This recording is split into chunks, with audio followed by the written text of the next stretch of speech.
Hi, I want to talk about what we can all expect in the next couple of years.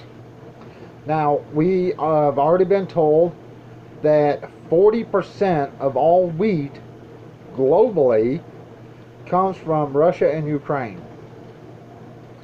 So, how's that going to affect us? Here's how that will affect us. Even if the war over in Ukraine ended today, it would take them 3 growing seasons to get back up to where they were before this started. Alright, so that's 40% of global grain, like wheat, is gone. It's completely gone for the next 3 years at least. Now let's talk about what's happening in the U.S. Farmers here in the U.S. have said, a lot of them have said they have only been able to grow or produce anywhere from 20 to 30% of the same harvest that they had last year. Now think about that. So that means a lot of these farmers can't grow 100% of the food that they normally grow. They're down to 20 to 30% because of fertilizer shortages, high prices in diesel, and supply chain shortages and all this other stuff. So if we take just the the stuff that's not coming out of Ukraine and out of Russia, because we get stuff from Russia too, so do other countries. If we just took that right there out of the equation, that's a lot of food. Now, if we just go by what our farmers are saying, they're lucky to produce 20 to 30% of the food they normally produce. So now we can't get wheat from Russia and Ukraine, and our farmers here are struggling. They can't produce enough food. Then let's go in on Joe Biden's bright idea to take another 5% of corn to add to ethanol. That's another 5% on top of the 10% in fuel now. So in a global food shortage, we're looking at 3 years for Ukraine to start getting back where it needs to be. Possibly that long for us to get stuff from Russia. Our farmers here, they're not being able to plant and produce the crops that they normally produce. And then Joe Biden is taking more corn to put into fuel because he ran gas and oil way up. Now, this is all 100% here on Joe Biden. Over in Ukraine, if we stopped, if we stopped arming Ukraine, this would end. This is not a war between Russia and Ukraine. This is a war between NATO and Russia using Ukraine. I mean, think about it. NATO is funding it. NATO is supplying military armament, weapons. NATO is sending in supplies. And mostly it's the United States. Billions of dollars have gone to Ukraine. All they're going to do is prolong this war. And the longer it goes on, the worse our food situation becomes. I went to the store this morning, and there was a lot of things still missing in my local Walmart. The cat food was extremely low again. Good thing from midnight, we have stocked up on cat food. He's probably got a 3-month supply of cat food. Maybe a little bit longer. Maybe a little bit shorter. 36. Okay, he's probably got a 4-month supply of cat food. Maybe. I'd say 3.5 months. So he's got a 3.5 month supply of cat food. So, when you go to the store, like I did this morning, I live in Missoula, Montana. We have farmers, we have ranchers. And stuff was missing from the store. This has happened a lot. But think about how bad this is going to get when 40% of all the wheat comes from Ukraine and some comes from Russia. Think about when you go to the grocery store and a loaf of bread is going to run you $10. If things don't change, it's going to be that way. Now, I was looking up gas prices today. In some countries, they're at $11 a gallon. And what made me curious about this was, on my way home from the store, I passed a gas station.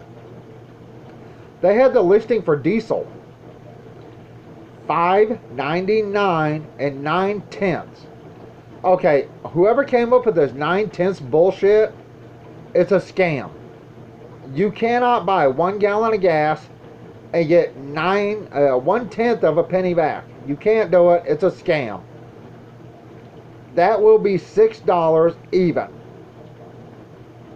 But it was $5.99 and 9/10 for 1 gallon of diesel.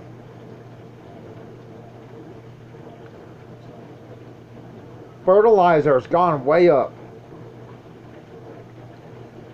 See, now the Democrats aren't just funding a war and supplying military aid for a war, weapons, planes, tanks, missiles, you name it. Joe Biden is giving them billions of dollars. We have hungry, we have homeless, we have poor people here. And he's giving billions of dollars to a country that's not really even our ally. To a country that's not in NATO.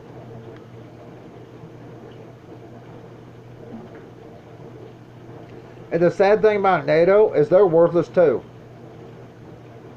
But think about this.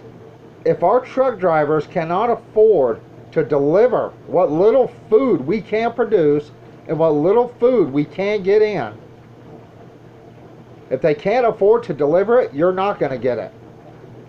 You're going to be without. Now, just for the little bit amount I purchased today, which wasn't that much, you know, a year ago, I spent $100, come back with a list this long. Literally, a receipt this long. Today, it was like this for $100.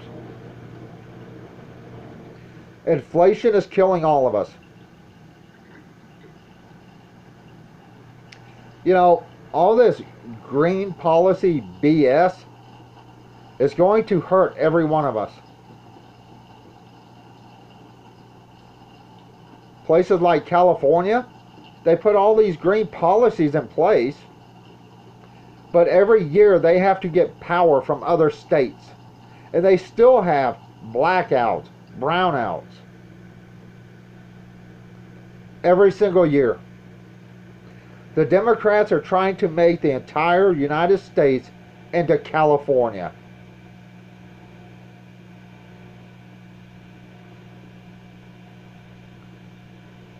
I can't tell you or anyone what they should do.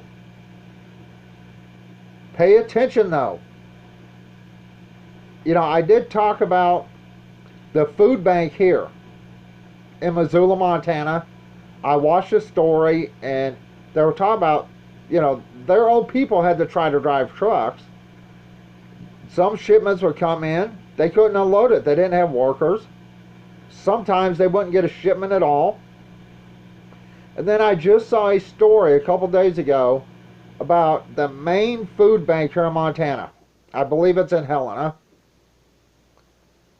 And they're talking about usually 1/3 is from donations, 1/3 is from stores, and 1/3 is like from the state. That's their entire budget and their entire food supply. Well, they're not getting donations. People can't afford to.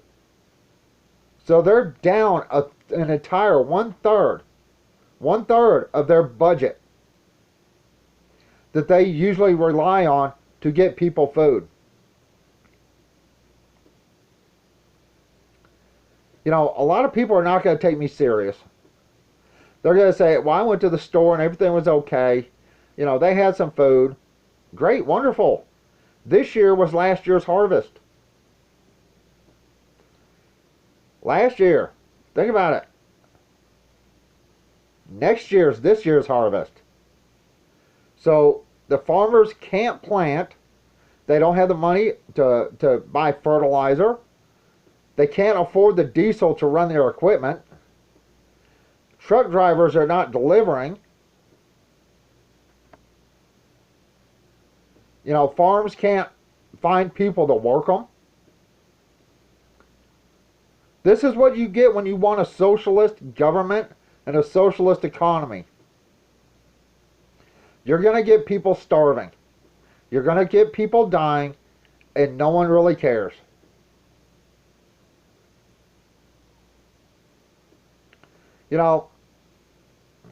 Whether you take my advice on preparing or trying to get prepared, even if it's in a group, that's your choice. But do me a favor, if nothing else, every time you go to the store, look at the prices and look at the sizes of what you're buying. A lot of companies are putting less and less and less in their boxes and just changing the size for the same price, if not a little bit more. So you're paying the same or more to get less. What do you think is going to happen if you eat like Raisin Bran or something like that, or something, or you buy bread or flour? If 40% of the world's wheat is gone,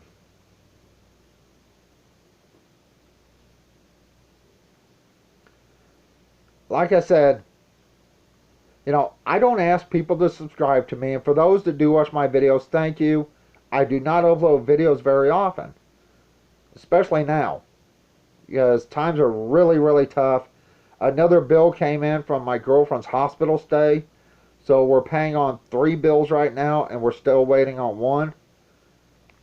So money's really tight,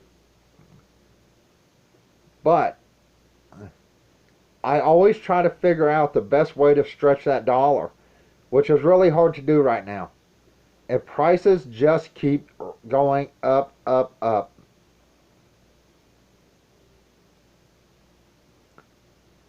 But I want everyone, I don't care what country you live in, I don't care where you live, when you go to buy food, look at the prices, look at the size, the amount that's in whatever you're buying, and see if it's not shrinking, or see if the price is not going up, or both.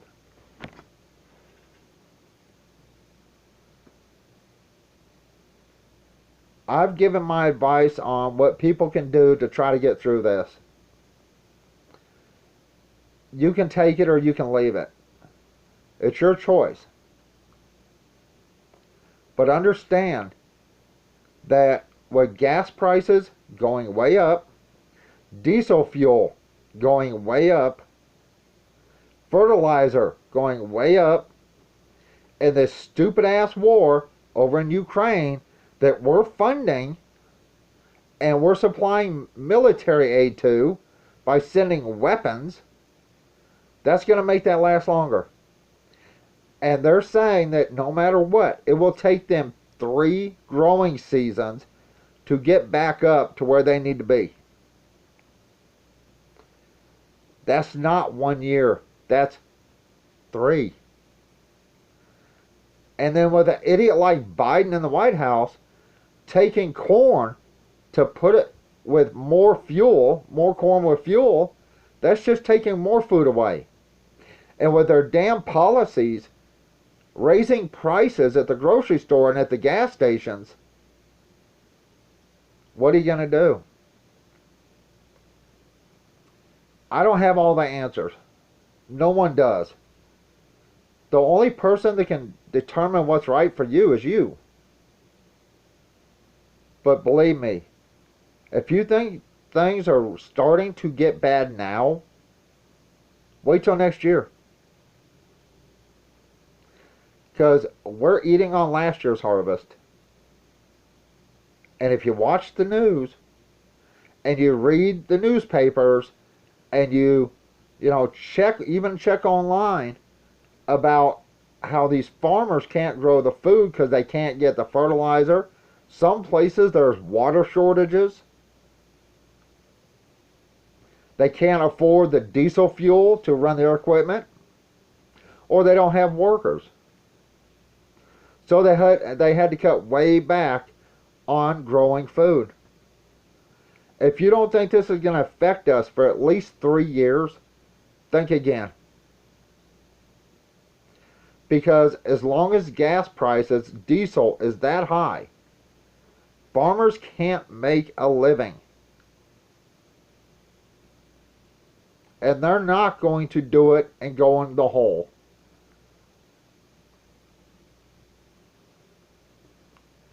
Alright, I'm fixing to go.